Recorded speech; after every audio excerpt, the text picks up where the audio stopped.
একটা ফ্যামিলি তাদের দিদার ডেথের পর আস্তে আস্তে ভেঙে পড়তে লাগলো। বাড়িতে অদ্ভুত আওয়াজ, ছায়া মূর্তি আর একটা ছোট মেয়ে যে সবসময় ক্লিক সাউন্ড করতো। কিন্তু এক রাতে গাড়ির ভেতরে যা হলো সেটা সবাইকে শক করে দিয়েছিল।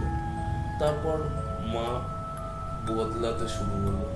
রাতে ঘুমানোর সময় নিজের ছেলের দিকে তাকিয়ে থাকতো, আর তারপর সামনে এলো আসল সত্যি।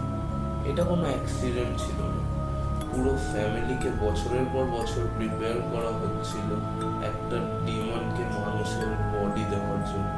সবচেয়ে ভয়ঙ্কর ব্যাপারটা হলো শয়তানটা আগে থেকেই ওদের বাড়িতে ছিল। ফ্যামিলিতে সব সময় সবাই সেফ থাকে না, কখনো কখনো হররটা নিজের রক্তর মধ্যেই লুকিয়ে থাকে।